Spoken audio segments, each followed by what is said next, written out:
Bismillahirrahmanirrahim. Sayın Bakanım, Sayın Menhal yöneticileri,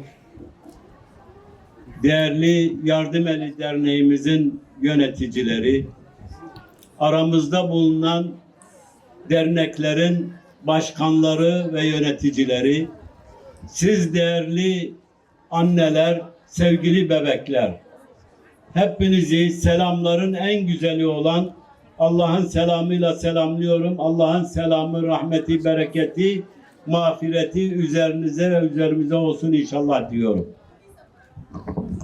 Bismillahirrahmanirrahim. Marka hore waxaan salaamaya macalin wasiirka wasaaradda caafimaadka, wasiir ku-xigeenka wasaaradda arrimaha qoyska iyo haweenka, sidoo kale madaxda hay-adda Manhal, madaxda hay-adaha samafalka ee kala duwan, madaxda sharafta leh ee kala duwan maqaamidiina aan ku salaamaya. Sidoo kale waxaan salaamayaa hooyooyinka sharafta leh ee caruurtoodii iyagoo dhan inta ay wada joogaan. Dhammaantiin waxaan idin leeyahay assalaamu calaykum.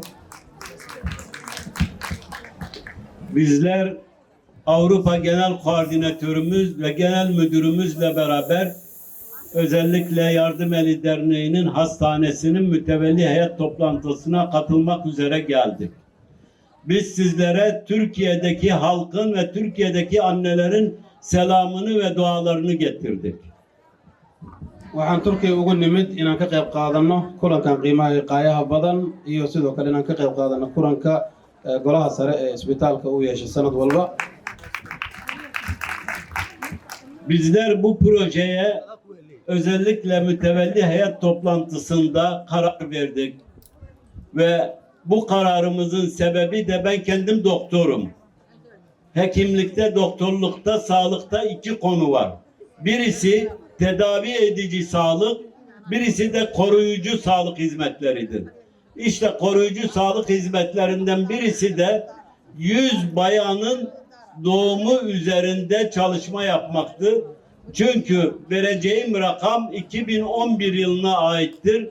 Özellikle bebek ölüm oranı, kaba bebek ölüm oranı Somali'de 60 ya da 70'ti. Kaba anne ölüm oranı da 600'e yakındı. Bu dünyanın hemen hemen çok nadir ülkelerinde olan bir şeydi. Bunun karşılığında ben sadece Türkiye'yi size söylesem, Türkiye'de sadece bebek ölüm oranı %2'lerdedir. Hatta bunu sıfırlamaya çalışıyorlar. Anne ölüm oranı da 100.000'de 3'lerdedir. Mashruucan in la bilaabo waxaan go'aan ku qaadanay 2022 kulankii golaha sare ee isbitaalka uu yeeshay. Ilaahay mahadiis waxaan u jeednaa mirihiisa oo 3 jeer oo isdaba joog ah uu dhacay. Markaan fiirinay xaaladda dhimashada hooyada iyo carruurta Soomaaliya oo aad u sarreeya dunida kale markii loo fiiriyo, markaan barbar dhignay Turkiga runtii farqi aan la xisaabi karin meeshaas ka soo baxay. Dadaal waxaan isku dayaynaa inaan kaalin uma qaadano oo hooyada Soomaaliyeed wax unaan ku soo kordhina isbedel guud aan samayn karin. Biz bu hastaneyi tedavi edici sağlık hizmetleri itibariyle kurmadık sadece. Koruyucu sağlık hizmetlerini de ekledik. Böylelikle özellikle her doğan çocuk İslam fıtratı üzerine doğar ve her doğan çocuğun yaşam hakkı vardır. Sizin bebeklerinin de yaşam hakkı vardır diye yola çıktı. Aniga dhakhtar baan ahay, dhakhtarnimadeedu wax badan baan ka ogahay baahida jirta caafimaadka. Markii caafimaadka la eego laba nooc ayuu yahay, midna waa ka hortag, midna waa ka dabatag. Waxaan ku dadaalaynaa hooyooyinka uurka leh inaan ka hortag u samayno ee arrintooda aysan noqonin ka dabatag. Si guud ahaan isbitaalka hooyada iyo dhallaanka qayb weyn uga shaqeeya, laakiin boqolkan haween waxaan u dooranay inaan ka hortag samayno caafimaad dhamaystiran ku dhalaan. Özellikle bu projede hamilelikten doğuma kadar ki doğumun ağırlığını hastanede yapmak üzere ebeler tarafından, kadın doğum uzmanları tarafından ve hemşireler tarafından takip edilmektedir.